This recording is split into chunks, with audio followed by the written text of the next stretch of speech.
आज मैं आपको एक अनोखी रहस्यमय कहानी सुनाऊंगा। अगर आप चैनल पर नए हैं तो अभी सब्सक्राइब कर ले तथा कहानी पूरा देखें। अंत में एक अनोखा रहस्य छुपा है। धन्यवाद। तो सुनिए, ये कहानी उस समय की है जब कैलाश पर शिव और शक्ति का दिव्य वास था। महादेव अपने परम भक्त नंदी की भक्ति से अत्यंत प्रसन्न रहते थे। एक दिन देवी पार्वती ने महादेव से कहा, हे प्रभु, आप नंदी को इतना क्यों चाहते हैं? वह आपकी सेवा तो करता है, पर क्या वह संसार के मोह से पूर्ण रूप से मुक्त है?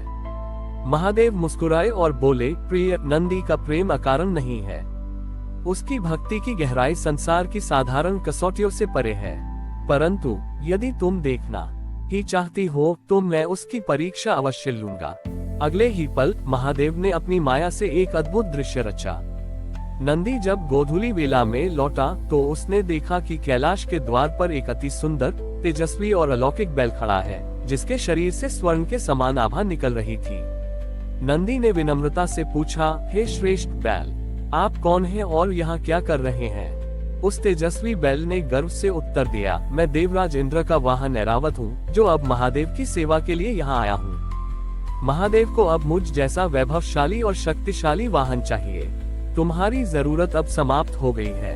नंदी को ये सुनकर गहरा दुख हुआ। उसके मन में क्षण भर के लिए यह विचार आया कि क्या सच में उसकी सेवा अब प्रभु के लिए पर्याप्त नहीं रही? क्या वह अब किसी और से कम हो गया? लेकिन यह विचार अगले ही पल लुप्त हो गया। नंदी ने अपनी आंखें बंद की और अपने हृदय में महादेव के नीलकंठ स्वरूप का ध्यान किया। जब उसने आंख खोली तो उसके चेहरे पर एक अलौकिक शांति थी। नंदी ने तेजस्वी बैल के पास जाकर कहा, हे श्रेष्ठ, आपका आना अति शुभ है। महादेव की सेवा का सौभाग्य मिलना संसार में सबसे बड़ा वरदान है। ये पद या सम्मान का विषय नहीं, ये तो प्रेम और समर्पण का मार्ग है। यदि प्रभु को आपकी सेवा में अधिक सुख मिलता है तो मैं रस स्वीकार करता हूँ। नंदी ने आगे कहा, मेरा शरीर चाहे यहाँ रहे या न रहे, पर मेरी आत्मा सदा महादेव के चरणों में रहेगी। मुझे इस बात का जरा भी दुख नहीं है कि प्रभु ने आपको चुना, बल्कि मुझे इस बात की प्रसन्नता है कि मेरे प्रभु की सेवा कभी बंद नहीं होगी। इतना कहते ही नंदी ने अत्यंत प्रेम से उस बैल को नमन किया और चुपचाप कैलाश के एक कोने में जाकर ध्यान मुद्रा में बैठ गया, ताकि वह नए सेवक के मार्ग में बाधा न बने। नंदी के इस निस्वार्थ प्रेम और मोह त्याग को देखकर तेजस्वी बैल का स्वरूप लुप्त हो गया और वहां स्वयं महादेव मुस्कुराते हुए खड़े थे। महादेव ने नंदी को गले से लगा लिया और बोले, नंदी, तुम धन्य हो। तुम्हारी भक्ति पद या यश के मोह से परे है। यही कारण है कि तुम मेरे सबसे प्रिय हो। तुम आज भी मेरे प्रिय हो और सदा रहोगे। देवी पार्वती भी भावुक हो गईं। उन्होंने नंदी को आशीर्वाद दिया और महादेव से कहा, प्रभु, मैंने जान लिया। नंदी का प्रेम निस्वार्थ है। वह किसी भी सांसारिक वस्तु या पद से बंधा नहीं है। ऐसा अनन्य प्रेम विरले ही मिलता है। महादेव को न तो वैभव से प्रसन्न किया जा सकता है, न ही दिखावटी शक्ति से। उन्हें केवल निर्मल, निस्वार्थ और सच्चा प्रेम ही प्रिय है, जो किसी पद, सम्मान या अपेक्षा के बिना होता है। महादेव ने नंदी को गले से लगाया और पार्वती की ओर देखते हुए कहा, देखिए देवी, नंदी के हृदय में केवल प्रेम का वास है। ये सेवा का भाव है, सेवक बनने का नहीं। जो सेवा को पद नहीं, प्रभु के प्रति प्रेम का मार्ग मानता है, वह मेरा सबसे प्रिय होता है। नंदी, जो अभी भी भावुक था, महादेव के चरणों में झुक गया। तभी कैलाश के वातावरण में एक और घटना हुई। वहां अचानक एक अंधकार में आकृति प्रकट हुई। यह आकृति अत्यंत दीनहीन थी, जिसके अंग शिथिल थे और मुख पर गहरी पीड़ा झलक रही थी। वह आकृति नंदी के पास आए और कराहते हुए बोली, हे कैलाश के द्वारपाल, मैं तुम्हारी सेवा भाव और प्रभु के प्रति प्रेम की कहानी सुनकर आया हूँ। क्या तुम मेरी पीड़ा दूर करने में मेरी सहायता कर सकते हो? नंदी ने तुरंत उठकर उसे सहारा दिया और पूछा, आप कौन हैं और आपको क्या कष्ट है?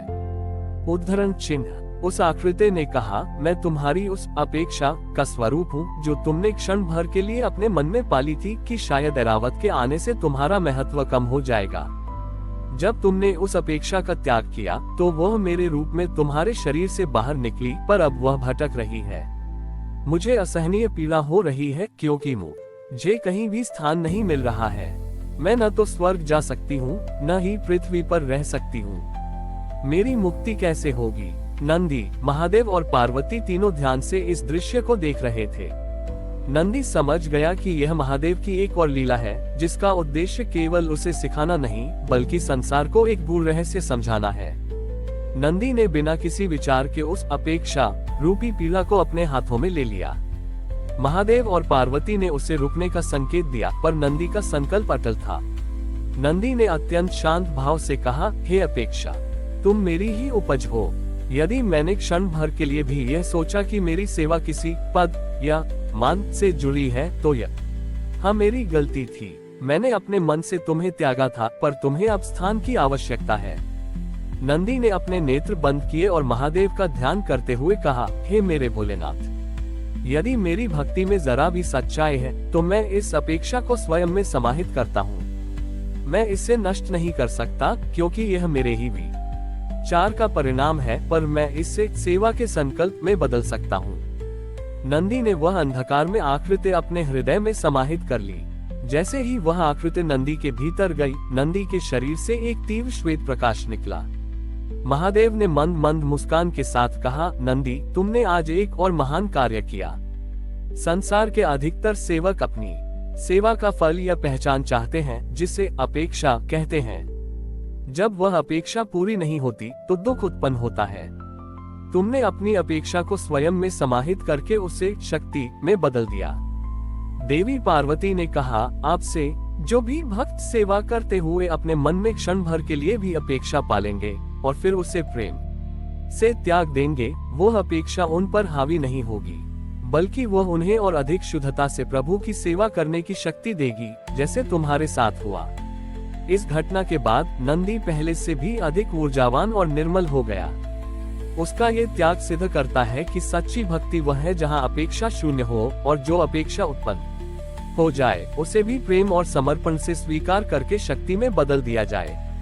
नंदी द्वारा अपेक्षा रूपी पीला को शक्ति में बदलने के इस दिव्य कार्य से महादेव अत्यंत प्रसन्न हुए। महादेव ने अपने त्रिशूल के अग्रभाग को नंदी के मस्तक से स्पर्श कराया और बोले, हे मेरे प्रिय नंदी, तुम्हारे प्रेम की गहराई अकल्पनीय है। तुमने केवल अपनी परीक्षा ही उत्तीर्ण नहीं की, बल्कि संसार के सेवकों के लिए निस्वार्थ सेवा का एक नया मार्ग स्थापित किया है। आज से मैं तुम्हें एक विशेष वरदान देता हूँ। महादेव ने गहनता से कहा, नंदी, तुम जानते हो कि मैं महाकाल हूँ और काल समय का नियंत्रण मेरे हाथों में है। जो भी प्राणी मेरी भक्ति करता है उसके लिए मैं काल की गति को भी बदल सकता हूँ, परंतु अब से तुम्हारे इस निस्वार्थ प्रेम के कारण मैं तुम्हें काल के रहस्य को जानने का वरदान देता हूँ। देवी पार्वती अचंभित थी। उन्होंने पूछा, प्रभु, आप नंदी को ऐसा वरदान क्यों दे रहे हैं? काल का रहस्य जानना किसी भी प्राणी के लिए अत्यंत कठिन और भ्रामक हो सकता है।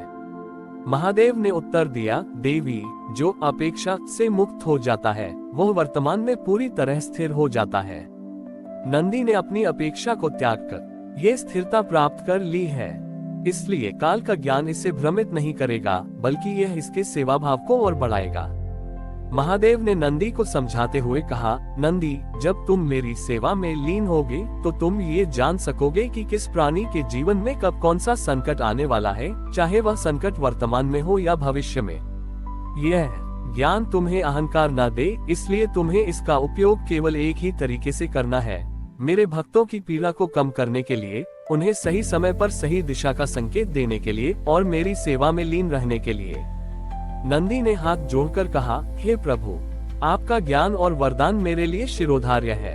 मैं प्रतिज्ञा करता हूँ कि मैं इस ज्ञान का उपयोग केवल आपकी और आपके भक्तों की निस्वार्थ सेवा के लिए करूँगा। इस वरदान के साथ नंदी अब सिर्फ महादेव का वाहन ही नहीं, बल्कि उनके भक्तों के लिए कालदूत भी बन गया। वह भक्तों के बड़ी ही वन में आने वाले अदृश्य संकटों को पहले से भांप लेता था। एक बार कैलाश के पास के एक गांव में एक अत्यंत धार्मिक किसान रहता था, जिसका नाम था धर्मपाल।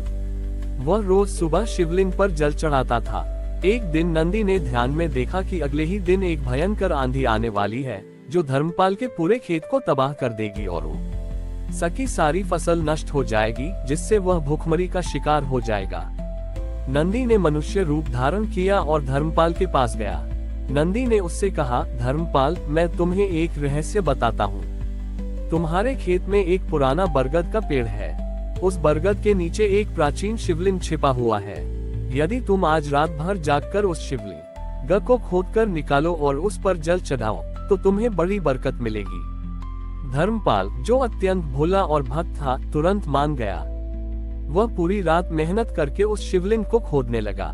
रात भर की खुदाई के कारण जब सुबह की आंधी आई तो धर्मपाल अपने खेत में मौजूद नहीं था। वह बरगद के नीचे बने अपने नए अस्थायी मंदिर में पूजा कर रहा था। जब आंधी चली गई तो धर्मपाल ने देखा कि उसकी फसल को कोई नुकसान नहीं हुआ है, क्योंकि खेत की मिट्टी खुदाई के कारण थोड़ी दबी हुई थी, जिसने हवा के वेग को कम कर दिया था। साथ ही बरगद का पेड़, जिसे नंदी ने खोदने को कहा था, आंधी से टूटकर गिर गया था, परंतु उसके खेत से दूर। धर्मपाल को समझ नहीं आया कि यह चमत्कार कैसे हुआ, लेकिन उसने यह मान लिया कि यह उस नए शिवलिंग की पूजा का फल है। जब नंदी वापस कैलाश लौटा तो पार्वती ने पूछा, नंदी, तुमने धर्मपाल को सीधे सीधे चेतावनी क्यों नहीं दी? उद्धरण चिन्ह। नंदी ने विनम्रता से उत्तर दिया, माँ, यदि मैं उसे सीधे चेतावनी देता तो वह डर जाता और संकट से बचने का उपाय करता। इससे उसकी भक्ति डर पर आधारित हो जाती, प्रेम पर नहीं। मैंने उसे एक सेवक शिवलिंग खोदने में लगा दिया।